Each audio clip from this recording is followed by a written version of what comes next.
కరెక్ట్గానే ఉన్నాయనిపిస్తోందా, కుట్ర ఉందనిపిస్తోందా? ముందుగా ప్యానెల్లో ఉన్నటువంటి మిత్రులు, మీ యోయో టీవీ వీక్షకులకు గుడ్ ఈవినింగ్. ప్రధానంగా ఇప్పుడున్నటువంటి రాష్ట్రంలో ఉన్నటువంటి సమస్యల దృష్టిలో ఉంచుకుంటే అసలు ఇది చర్చే ఉండకూడదని నేను కోరుకుంటున్నాను. అసలు చర్చ దేనికి, ఎవరి కోసం, ఏ వ్యక్తి కోసం? ప్రధానమైనటువంటి నిందితుడు ఒకవేళ A1 A2 గురించి మాట్లాడితే A3 నుండి A11 వరకు పోవాలి. A1 A2 A3 బంద్ చేసి A11 వరకు, A16 వరకు, A18 వరకు ఎందుకు పోతున్నారు? ఫస్ట్ ఇఫ్ ఈజ్ అనే వెరీ ప్రైమ్ విక్టిమ్ అనుకుంటే, లేకపోతే ఆయన క్రిమినల్ అనుకుంటే A1 గురించి మాట్లాడుతున్నారా ఎవరైనా? A2 మాట్లాడుతున్నారా? అంటే ఈయన is not an Allu Arjun is not an A1 A2. అయితే ఇది ఏంటి అంటే, ఇది ఒక అటెన్షన్ డైవర్షన్. ఏ విధంగా అనుకుంటున్నారు అంటే, ఎవరు కూడా ఒక సినీ హీరోకి కానీ హీరోయిన్కి కానీ లక్షలాది మంది అభిమానులు ఉంటారు. వాళ్ళ అభిమానంతోనే వీళ్ళు బతుకుతారు. వాస్తవానికి వాళ్ళ ఎమోషనల్ వాళ్ళతోనే వీళ్ళు సినిమాల రంగంలో వాళ్ళ కెరియర్లో పర్ఫామ్ చేయగలుగుతారు. ఏ అభిమాని కూడా చనిపోవాలని అనుకోరు. అదేవిధంగా ఏ మూవీకి వచ్చిన వ్యక్తి కూడా చనిపోవాలని వాళ్ళు కూడా అనుకోరు. అది అనుకోకుండా జరిగినటువంటి ఇది ఏం జరిగినా కూడా అక్కడ ఒక హ్యూమన్ బీయింగ్ లాస్ అయింది కాబట్టి we should be very concern. కానీ జరిగిన తప్పిదాన్ని ఎట్లా ఓవర్కమ్ చేయాలి, దాన్ని ఎట్లా రీప్లేస్ చేయాలి అంటే సోదరుడు అన్నట్టుగా వాళ్ళ మదర్ని అయితే ఎవరు ఈ ప్రపంచంలో ఎవరు ₹1,00,00,000 ఇచ్చినా, 100 కోట్లు ఇచ్చినా వీ కెనాట్ రీఫిల్. అదేవిధంగా but at the same time what next అనేది చూడాలి. There is a problem, there is a solution. దాన్ని చూడకుండా అదొక పెద్ద అసెంబ్లీలోనే అదొక ముఖ్యమంత్రి గారు మాట్లాడాలి, అదొక ఎమ్మెల్యేలు మాట్లాడాలి, అది అంత అవసరం లేదని నేను అంటున్నాను. ఎందుకు అంటే జరిగిన నష్టానికి ఏం జరుగుతుంది, దానికి కావాల్సినటువంటి లా ప్రొసీడింగ్స్ ఏవైతున్నాయో, పోలీస్ ప్రాసెస్ ఏమవుతుందో అది కావాలి. అంటే ఒకటి ఇప్పుడు సోదరుడు అన్నట్టుగా అక్కడ ఇది ఆ సేమ్ డే డిసిషన్, సేమ్ 1 అవర్లో డిసిషన్ తీసుకున్నటువంటి విజిట్ కాదు. అది ఆల్రెడీ అల్లు అర్జున్ గారు వస్తుండ్రని ముందే తెలుసు. ముందే తెలిసినప్పుడు ప్రతిదీ ఒక మాస్ ఫాలోయింగ్ ఉన్నటువంటి వ్యక్తి దానికి ఏంటంటే వీళ్ళు సినిమా రంగం ఏం చేస్తారంటే దానికి అన్ని న్యూస్ పేపర్లలో, సోషల్ మీడియాలో అన్ని రకాల వాళ్ళు రిలీజ్ చేయడానికి ముందు బాగా అట్టహాసంగా లాంచింగ్ చేస్తారు. అది ఇంటెలిజెన్స్ వ్యవస్థ ఉంది, పోలీస్ వ్యవస్థ ఉంది, వాళ్ళకు ఉన్నటువంటి ఇండివిజువల్ సినిమా థియేటర్ వాళ్ళకు ఉంటారు. అంటే సినిమా థియేటర్ వాళ్ళది కూడా కొంత అంటే కేవలం 10 మందినో 15 మందినో 5గురిని ఇవ్వగలుగుతారు. ఏది పోలీస్ వాళ్ళు. అటువంటి ఫస్ట్ డేలో వాళ్ళు కూడా ఒక 50 మందిని 100 మందిని పెట్టుకోవాల్సిన పరిస్థితి ఉంది. ఎగ్జాంపుల్ అంటే ఎంతైతే ఎక్స్పెక్టెడ్ ఉందో అంతకన్నా కావాల్సినటువంటి ప్రొటెక్షన్ వాళ్ళు ప్రైవేట్ ఫోర్స్ పెట్టుకోవాలి. అక్కడ కూడా పెట్టుకోలేదు. అయితే ఇక్కడ ఎప్పుడైతే వీళ్ళు పర్మిషన్ ఇవ్వలేదు, ఇచ్చినాం, రిజెక్ట్ అని అనుకుంటున్నప్పుడు immediately it has to pass on to the concern department, concern ఏరియాకు. ఇక్కడ ఏదైతే చిక్కడపల్లి పోలీస్ స్టేషన్ లిమిట్లో ఉందో అక్కడ ఎక్కడైతే ఆయన రెసిడెంట్గా ఉన్నాడో అక్కడికి they have to pass on. అది ఎట్ ద సేమ్ టైం ఆయన అక్కడ నుండి వస్తుండన్నప్పుడు ఇంటెలిజెన్స్ వ్యవస్థ కూడా ఫెయిల్యూర్ అయిందని నేను అనుకుంటున్నాను. ఎందుకంటే ఆయన బయలుదేరుతున్నప్పుడు మేము ఎన్నో ప్రెస్ మీట్స్ పెడతాం. అంటే అగెన్స్ట్ గవర్నమెంట్ కావచ్చు, లేకపోతే ప్రో గవర్నమెంట్ కావచ్చు, లేకపోతే ఏదైనా సమస్యలపైన, విద్యార్థుల సమస్యలపైన, లేకపోతే నిరుద్యోగుల సమస్యలపైన పెడితే దాన్ని సివియారిటీని పట్టేసి మమ్మల్ని ఒక ఇండివిజువల్గా మమ్మల్ని హౌస్ అరెస్ట్ చేస్తారు. మరి అక్కడ ఒక మాస్ ఫాలోయింగ్ ఉన్నటువంటి హీరోను ఎందుకు అరెస్ట్ చేయలేకపోయినారు అంటే వాళ్ళు కూడా ఎక్స్పెక్ట్ చేయలేదు. వాళ్ళు కూడా మీరు అంటారు వైఎస్ జగన్మోహన్ రెడ్డి గారు ఇప్పటివరకు బాలకృష్ణ గారిని తిట్టిన సందర్భాలు ఎప్పుడైనా చూసారా మీరు? మీకుందా అనుభవం ఉందా? చూసారా ఎప్పుడైనా?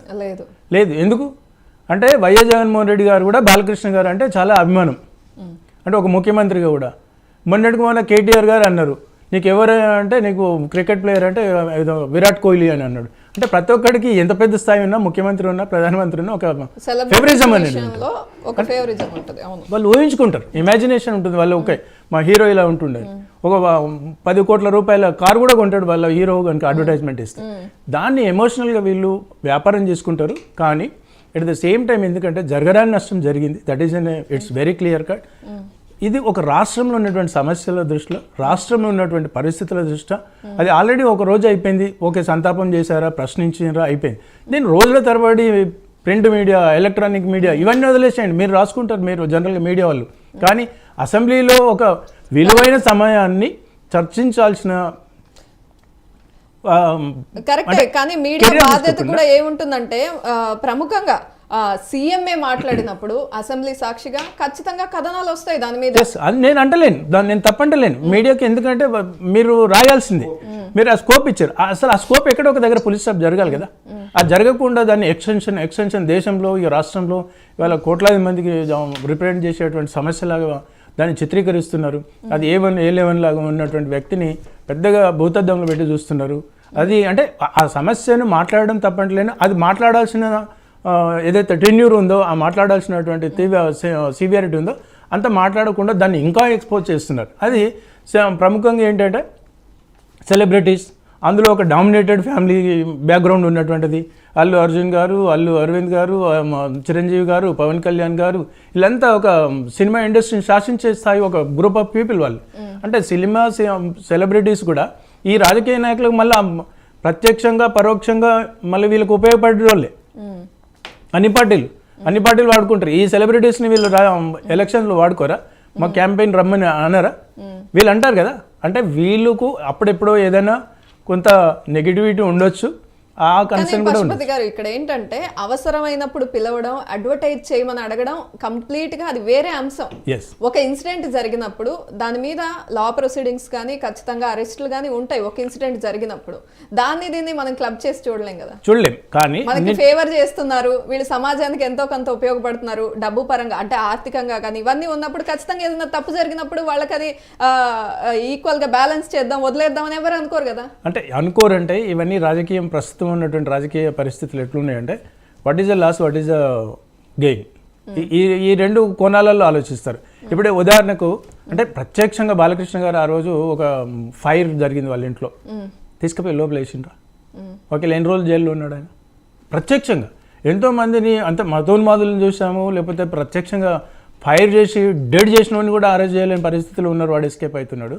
ఇటువంటి సమస్యలు దీన్ని పెద్ద భూతద్దంలో పెట్టి ఈ రాష్ట్ర ప్రభుత్వం కానివ్వండి లేకపోతే ఎమ్మెల్యేలు కానీ వాళ్ళు అలా చూడడం అయితే బాగలేదు. ఇక తీన్మార్ మల్లన్న లాంటి వాడు ఇక బ్లాక్మెయిల్, ఇప్పుడు ఆయనకు ఒక ప్లాట్ఫామ్ దొరికింది, ఇప్పుడు ఈ ప్రొడ్యూసర్నే పట్టుకున్నాడు ఆయన. కానీ ఇన్సిడెంట్ బాలకృష్ణ గారి ఇన్సిడెంట్ తో ఖచ్చితంగా పోల్చలేం.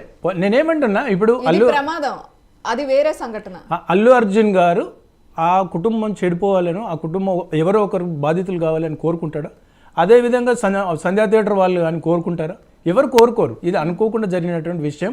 ఇన్ని రోజుల తరబడి చర్చ జరగాల్సిన అవసరం కాదని నేను అంటే ప్రమాదాన్ని ఒక ప్రమాదంగా చూసి నెక్స్ట్ కార్యాచరణ న్యాయం చేయాలి అని చూడాలి, కానీ దీన్ని రోజుల తరబడి చర్చ ఏంటి? ఇప్పుడు వాళ్ళకి నిజంగా ప్రేమ ఉంటే, నిజంగా వాళ్ళకి అల్లు అర్జున్ గారికి కానివ్వండి లేకపోతే నిజంగా వీళ్ళకు రాష్ట్ర ప్రభుత్వానికి ప్రేమే కనుకుంటే, వాళ్ళకి సింపతి ఉంటే ఒక మినిస్టర్నో ఒక ఎమ్మెల్యేనో ఒక జడ్పీటీస్నో వాళ్ళ ఇంటికి పంపించేసి ఇంత ప్రేమ ఉంటే ఓ 5 కోట్లు ఇచ్చేయచ్చు కదా, ఓ 10 కోట్లు ఇచ్చేయచ్చు కదా, వాళ్ళని ఆదుకోవచ్చు కదా, ఓ గవర్నమెంట్ ఉద్యోగం ఇవ్వచ్చు కదా, వీళ్ళకి ఇష్టం వాళ్ళకి ఇస్తుంటారు కదా, ఆ కుటుంబానికి ఇవ్వచ్చు కదా. మరి అదేవిధంగా అల్లు అర్జున్ గారు ఇవాళ 100 కోట్లు సంపాదించారా, 200 కోట్లు సంపాదించారా?